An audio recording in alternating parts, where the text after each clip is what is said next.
ಬಾಂಗ್ಲಾದೇಶದ ವಿರುದ್ಧದ ಟೆಸ್ಟ್ ಸರಣಿಗೆ ಆಯ್ಕೆ ಮಾಡಲಾದ ತಂಡದಲ್ಲಿ ಎಡಗೈ ವೇಗಿ ಯಶ್ ದಯಾಳ್ಗೆ ಚಾನ್ಸ್ ಸಿಕ್ಕಿದೆ. ಇದೇ ಮೊದಲ ಬಾರಿಗೆ ಯಶ್ ರಾಷ್ಟ್ರೀಯ ತಂಡಕ್ಕೆ ಎಂಟ್ರಿ ನೀಡಿದ್ದಾರೆ. ಆದರೆ ದಯಾಳ್ಗೆ ಚಾನ್ಸ್ ಸಿಕ್ಕಿದ್ದೇಗೆ ಅನ್ನುವ ಪ್ರಶ್ನೆ ಮೂಡಿದೆ. ಯಾಕಂದ್ರೆ ತಂಡದ ಆಯ್ಕೆಯ ರೇಸ್ನಲ್ಲಿ RCBಯ ವೇಗಿಯ ಹೆಸರೇ ಇರಲಿಲ್ಲ. ರೆಡ್ ಬಾಲ್ ಕ್ರಿಕೆಟ್ನಲ್ಲಿ ಟೀಂ ಇಂಡಿಯಾಗೆ ಎಡಗೈ ವೇಗಿಗಳ ಕೊರತೆ ಕಾಡ್ತಿದೆ. ಇದೇ ಕಾರಣಕ್ಕೆ ಬಾಂಗ್ಲಾದೇಶ ಟೆಸ್ಟ್ ಸರಣಿಗಾಗಿ ಹರ್ಷದೀಪ್ ಸಿಂಗ್ ಅಥವಾ ಖಲೀಲ್ ಅಹಮದ್ರನ್ನ ಆಯ್ಕೆ ಮಾಡುವ ಪ್ಲಾನ್ ಆಯ್ಕೆ ಸಮಿತಿಯದ್ದಾಗಿತ್ತು. ಆದರೆ ಇವರಿಬ್ರು ದುಲೀಪ್ ಟ್ರೋಫಿಯ ಮೊದಲ ಪಂದ್ಯದಲ್ಲಿ ಫ್ಲಾಪ್ ಶೋ ನೀಡಿದ್ರು. ಆದರೆ ಯಶ್ ದಯಾಳ್ 4 ವಿಕೆಟ್ ಪಡೆದು ಮಿಂಚಿದ್ರು. ಫಸ್ಟ್ ಕ್ಲಾಸ್ ಕ್ರಿಕೆಟ್ನಲ್ಲೂ ದಯಾಳ್ ಅದ್ಭುತ ಪ್ರದರ್ಶನ ನೀಡಿದ್ದಾರೆ. ಆ ಮೂಲಕ ತಮ್ಮ ಸಾಮರ್ಥ್ಯವನ್ನ ಪ್ರೂವ್ ಮಾಡಿದ್ದಾರೆ. ಉತ್ತರ ಪ್ರದೇಶ ಪರ ಆಡುವ ದಯಾಳ್ 2018ರಿಂದ ಈವರೆಗೂ 24 ಫಸ್ಟ್ ಕ್ಲಾಸ್ ಪಂದ್ಯಗಳನ್ನಾಡಿದ್ದಾರೆ. 2018ರಿಂದ ಈವರೆಗೂ 24 ಫಸ್ಟ್ ಕ್ಲಾಸ್ ಪಂದ್ಯಗಳನ್ನಾಡಿದ್ದಾರೆ. ಇದರಲ್ಲಿ 76 ವಿಕೆಟ್ ಬೇಟೆಯಾಡಿದ್ದಾರೆ. 5 ಬಾರಿ ಇನ್ನಿಂಗ್ಸ್ ಒಂದರಲ್ಲಿ 4 ವಿಕೆಟ್ ಮತ್ತು ಒಮ್ಮೆ 5 ವಿಕೆಟ್ ಬೇಟೆಯಾಡಿದ್ದಾರೆ. ಇಂತಹ ದಯಾಳ್ 2023ರ IPL ಅನ್ನ ಎಂದಿಗೂ ಕೂಡ ಮರೆಯೋದಿಲ್ಲ. ಗುಜರಾತ್ ಟೈಟನ್ಸ್ ತಂಡದಲ್ಲಿದ್ದ ದಯಾಳ್ KKR ವಿರುದ್ಧದ ಪಂದ್ಯದಲ್ಲಿ ಹೀನಾಯ ಪ್ರದರ್ಶನ ನೀಡಿದ್ರು. ದಯಾಳ್ ಎಸೆದ ಕೊನೆಯ ಓವರ್ನಲ್ಲಿ KKR ಗೆಲುವಿಗೆ 29 ರನ್ ಬೇಕಿತ್ತು.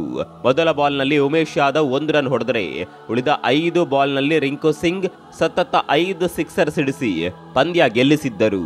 ಅಂದು ಪಂದ್ಯ ಗೆಲ್ಲಿಸಿ ರಿಂಕು ಹೀರೋ ಆದ್ರೆ ದಯಾಳ್ ವಿಲನ್ ಆದ್ರು. ಅಂದು ದಯಾಳ್ ಕ್ರಿಕೆಟ್ ಕರಿಯರೇ ಮುಗ್ದು ಹೋಯ್ತು ಅಂದವರೇ ಹೆಚ್ಚು. ಗುಜರಾತ್ ಟೈಟನ್ಸ್ ನಿಂದ ದಯಾಳ್ ರನ್ನ ರಿಲೀಸ್ ಮಾಡಲಾಯಿತು.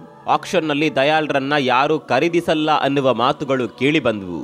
ಆದರೆ RCB 5 ಕೋಟಿ ನೀಡಿ ತಂಡಕ್ಕೆ ಸೇರಿಸಿಕೊಳ್ತು. ಅಲ್ಲಿಂದ ದಯಾಳ್ ಲೈಫೇ ಚೇಂಜ್ ಆಯಿತು. ಟೂರ್ನಿಯುದ್ದಕ್ಕೂ ದಯಾಳ್ ಅದ್ಭುತ ಪ್ರದರ್ಶನ ನೀಡಿದ್ರು. 14 ಮ್ಯಾಚ್ಗಳಿಂದ 15 ವಿಕೆಟ್ ಉರುಳಿಸಿದ್ರು. ಆ ಮೂಲಕ ಸ್ಟ್ರಾಂಗ್ ಕಮ್ ಬ್ಯಾಕ್ ಮಾಡಿದ್ರು. ಟೀಕೆಗಳಿಗೆ ಆಟದ ಮೂಲಕವೇ ಉತ್ತರ ನೀಡಿದ್ರು. ಅದೇನೇ ಇರಲಿ, ಬಾಂಗ್ಲಾದೇಶ ವಿರುದ್ಧದ ಟೆಸ್ಟ್ ಸರಣಿಯಲ್ಲಿ ದಯಾಳ್ಗೆ ಪ್ಲೇಯಿಂಗ್ 11 ನಲ್ಲಿ ಚಾನ್ಸ್ ಸಿಗ್ಲಿ, ಸಿಕ್ಕ ಅವಕಾಶದಲ್ಲಿ ಮಿಂಚಲಿ ಅನ್ನೋದೇ ಅಭಿಮಾನಿಗಳ ಆಶಯ.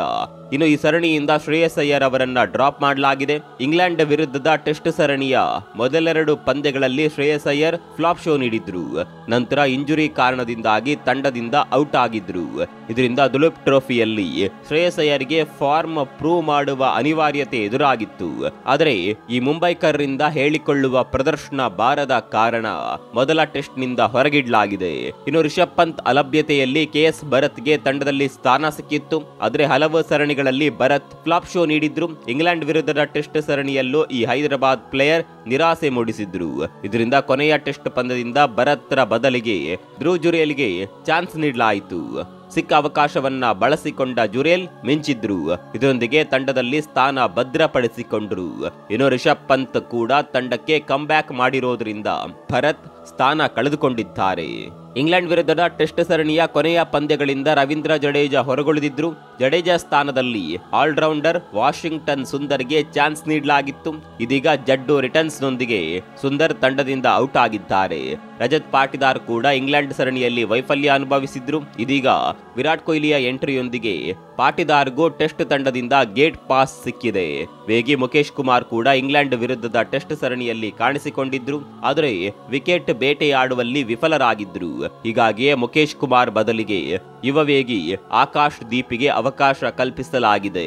ತಂಡದಿಂದ ಕೈಬಿಟ್ಟಿದ್ದರೂ ಈ 5 ಆಟಗಾರರು ಚಿಂತೆ ಪಡಬೇಕಾಗಿಲ್ಲ. ದುಲೀಪ್ ಟ್ರೋಫಿಯ ಉಳಿದ ಪಂದ್ಯಗಳಲ್ಲಿ ಅಬ್ಬರಿಸಿದ್ರೆ ಮತ್ತೆ ತಂಡದಲ್ಲಿ ಚಾನ್ಸ್ ಸಿಕ್ಕರೂ ಅಚ್ಚರಿ ಇಲ್ಲ. ಈ ಬಗ್ಗೆ ನಿಮ್ಗೇನನ್ಸುತ್ತೆ ಕಾಮೆಂಟ್ ಮಾಡಿ.